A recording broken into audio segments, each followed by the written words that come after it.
Imagine you're an old man, walking outside in the street, minding your own business. You're trying to enjoy the day, which is already hard because, for some reason, you were born in the middle of the desert in the 7th century and have to take the heat every day. No wonder you come up with very messed up things during the day, like, oh, I communicate with this angel every day that brings me messages from Allah, and Allah also gives me dreams about little girls that I could possibly marry. Anyways, you're walking outside and then you suddenly see a woman who also just happens to walk outside minding her own business. Her sight immediately troubles you. You feel like you need to have sex with this woman there because that's what women are there for, right? How could this woman just be walking out there and arousing you with her existence? She's almost like the devil. So you shake yourself and go home. Self-control is pretty hard for someone like you. You find one of your 9 wives busy tanning leather. You find her particularly attractive and implicitly expressed your interest in her when she was married to your adopted son, who even divorced her so you could marry her, because you are the holy prophet,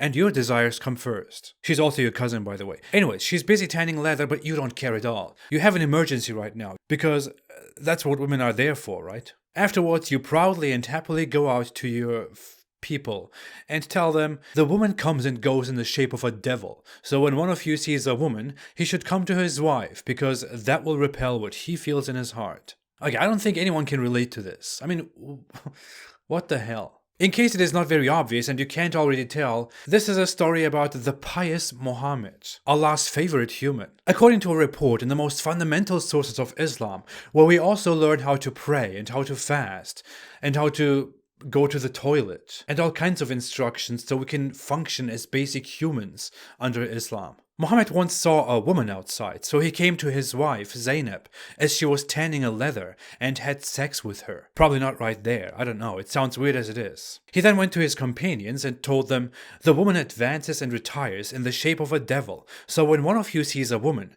he should go to his wife, which means have sex with his wife. I have read this hadith over and over again so many times in the last years, and I just can't get over how absurd this is. Muhammad in this incident is not a young man. This is a man who is almost 60 years old, that people go to guidance for, that people consider the holy prophet. A random woman uncontrollably arouses him, and she probably doesn't even know. If you are a woman, imagine that a 60-year-old man, whom you probably know and respect and casually greet, lusts after you so much that he immediately needs to go to one of his 9 wives to relieve the pressure because you aroused him. And afterwards he even calls you the devil. He compares you to the devil. The woman who walks outside minding her own business as the devil, not the man who can barely control himself and has probably already committed acts in his mind. Now, sure, you could say that Muhammad was just a man, and by Islamic standards only a human with desires. But Muhammad is supposed to be this perfect man, the perfect human. As Muslims often put it, the best human to walk the face of the earth. In a regular Muslim's, especially a moderate Muslim's, world and imagination, Muhammad is a man of absolutely supreme piety and patience. Someone who is perfect, nearly flawless, who is merely on a mission to establish Allah's will and to make himself and humanity submit to the Almighty Creator in Arabic. He is the final messenger, the seal of the prophets, whom everyone is supposed to imitate and honor every day. I know of so many Muslim women who would like to see Muhammad after they die and go and kiss his hands and feet. Yet think of how, according to this hadith at hand, you might go to this holy prophet out of devotion and love, but all he thinks about is how you sexually arouse him right now while kissing his feet. Which is why he thinks you, women, come and go in the shape of a devil. No wonder he said most women will go to hell, because you arouse him. As a pious Muslim woman, as it is very common, you might want to dream of the Holy Prophet Muhammad and consider this a huge event, a blessing in your life. When in return, the theme of Muhammad's dream about you would be something quite different if we look at this hadith. I know so many people, including myself, and I don't think this is something special. I rather think this is normal, who don't lose it when they see a woman outside. In fact, it is entirely normal that we interact with the opposite sex every day in modern societies, and don't constantly fantasize about screwing your neighbor, and humping your colleagues, and getting it on with random women at the grocery store. And when we go home, squeeze it out with our wives, our only wives. Because that's what women are there for, right? We would consider a person, as Muhammad is described in this hadith, as a troubled individual. It sounds to me very much like Muhammad suffered from hypersexuality, which we in a modern society treat as a medical condition that needs to be treated because it can be disturbing and debilitating. Many people who do suffer from it are still not remotely as bad as the Prophet Muhammad. Thinking of a 60-year-old man who lusts after random women in the street and has so many problems with that. People would probably...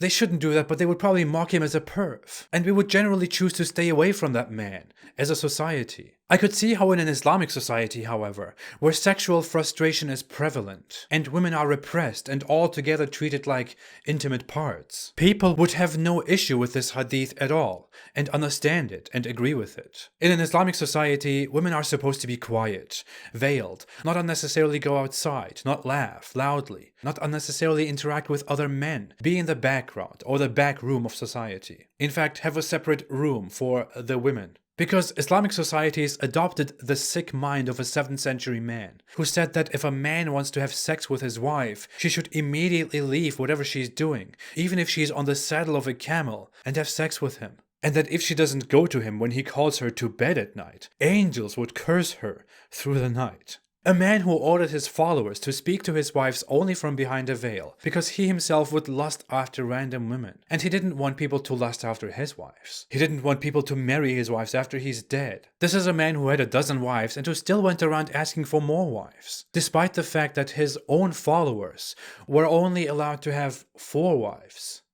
Only. What I understand from all of this is that I am seemingly more virtuous than the Prophet Muhammad. Actually, most people are more virtuous than the Prophet Muhammad. While a Muslim has to consider this guy a virtuous holy prophet, other people laugh about him and are disgusted by his example, because they are not obligated to love him and approve of everything that he is and does. No wonder we have weird reports telling us that Muhammad had the sexual strength of 30 men, which is something that no one believes and no one really wanted to know. Or that he would go around having sex with all his 9 or 11 wives in one night. Good to know. Muhammad was a disturbed individual, and by no means the man that Muslims want to think he was. Stop turning him into something he was not. He was a pervert. A coomer. He's the coomer prophet. You couldn't even trust him to last very long during November. How can you trust him as a holy prophet? That is all. Thank you so much. And please stay away from Islam. Oh, by the way, I totally forgot. David Wood and I were recently talking about this topic, and we decided to make videos about the same topic and publish them at the same time, and link them to each other, so people could see how each of us talks about this topic, what I have to say and what he has to say, basically which video is better. I already know that my video is better. Just kidding, it's not really about that, or maybe it is, I don't know. Anyways, you can find this video somewhere here, or also below in the description, and now you can stay away from Islam.